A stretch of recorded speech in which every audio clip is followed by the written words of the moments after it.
So one of the best things, we talk about this all the time, is the fact that we get some of our ideas from guests from you. Somebody sent us an email to Greg Todoroff, our executive producer, about a company called, and I hope I have the right person here, Esports Entertainment. Is that who we have next? Okay, perfect. So Grant Johnson is the CEO of a company called Esports Entertainment. This is up your alley. Oh my Lord. It is. I know you're excited. It is. You know, it'd be like me having Denny's on the air, for example. So they trade on the stock symbol GMBL, and of course they've got esportsentertainmentgroup.com, which they completely ripped off from Sully entertainmentgroup.com. But nonetheless, we got him to come on the air. He's the CEO of a publicly traded company. How do you like that? Bam. Grant, how are you, sir? I'm well, thanks. Actually, I love the quote from Wrestler's Rhapsody with the human hair. Is there? Yes, exactly, right? Do you remember that movie?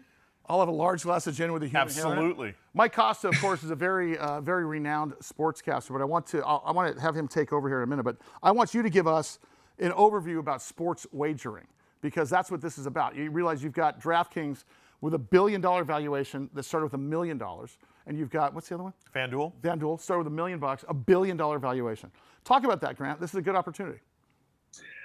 Sure. Well, we're in the European side of our business. We are in the sportsbook casino industry. We've got big brands in Sweden with BetHard, and the UK with Sport Nation. We own our own casino platform. We have licenses in Spain, Malta, Ireland, and in New Jersey. We just released from soft play on Monday this week. So we now have a fully functioning esports wagering platform. So wait, hold on a second. I don't mean to interrupt you, but talk about that for a second, because wasn't there a time we had to go to Vegas to bet, or Monaco, or Atlantic City, right? So tell me how that's. I mean, first of all, I'm full support of getting a little boozy and betting on the Chiefs, but talk about how is that possible now? Because that's over state lines, and I know it's look at that, by nature of FanDuel and DraftKings, happens every day. How is that possible? Yeah, in the United States, it's sort of geo-fenced by state. Each state that has a gaming regulatory framework in place, and that was as at 2018. And in fact, it was the state of New Jersey that led the charge to get sports wagering legalized for states that had the right framework for it. So it started with New Jersey and Nevada, the usual suspects, as you'd imagine. And as the other states recognize there's an opportunity to regulate and tax online sportsbook and casino, they adjusted their regulatory framework to do so as well. So it's state by state. If you get a license in New Jersey, you can't take bets in California, of course. Whereas in the European market, it's country by country. So it is a huge growing. It's still early days here in the North American market. Yesterday, in fact, I was at a dinner with Sigma in Toronto. It was Ontario's first day of going live. Just like in the States, it's province by province here up in Canada. And actually, I received a medal. The reason I got the medal was I'm the oldest guy in the universe. Business. Not a title you want. Hey, brother, I released an album at age 62, okay? So you know what? I'm with you. Ageism is false.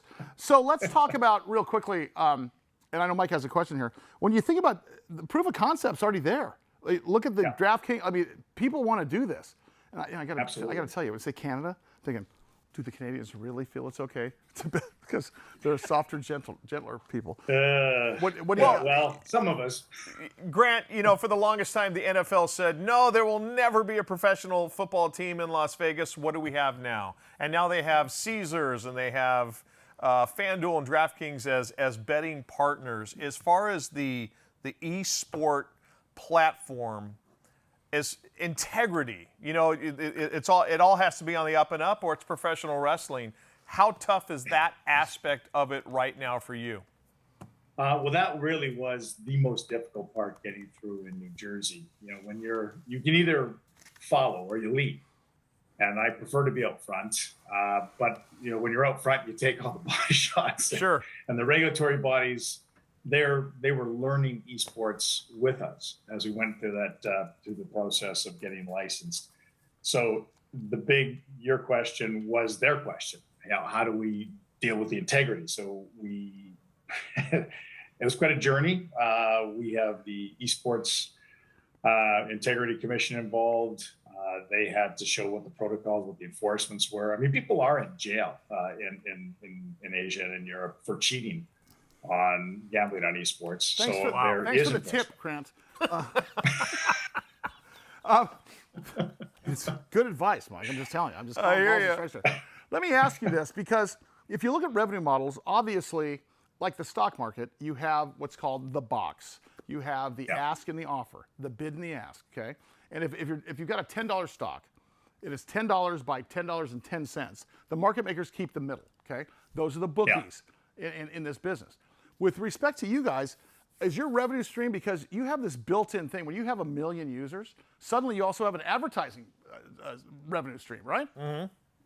Yes. So what's the primary revenue stream?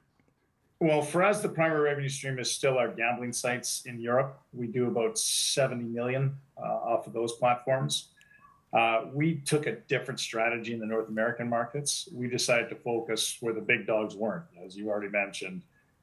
Flutter and DraftKings and FanDuel and Penn, et cetera. Big multi-billion-dollar operators are still moving aggressively in the sportsbook sector. So we decided to make a strategic pivot to gaming and esports.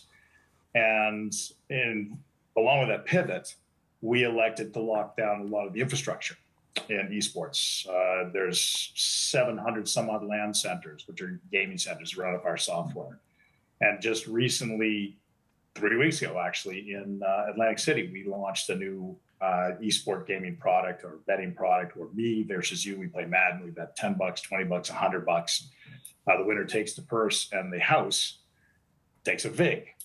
So we were presenting that in Atlantic City because we think that's a product, a B2B product for casinos to get gaming into the casinos because they want that demographic. So our strategy is to be a B2B provider primarily in the North American markets on gaming and esports. And it's, we're a public company. I think at some point in time in the future, one of these multi-billion-dollar operators are going to realize they need to add gaming and esports to their product mix. Can we make Mike the muscle? Mike Costa, the muscle for Warriors? I'll break whatever you want The me name of to. the company is Esports Entertainment Group. Of course, stock symbol GMBL, and you can go to esportsentertainmentgroup.com. I hope you come back with us, man. Appreciate it.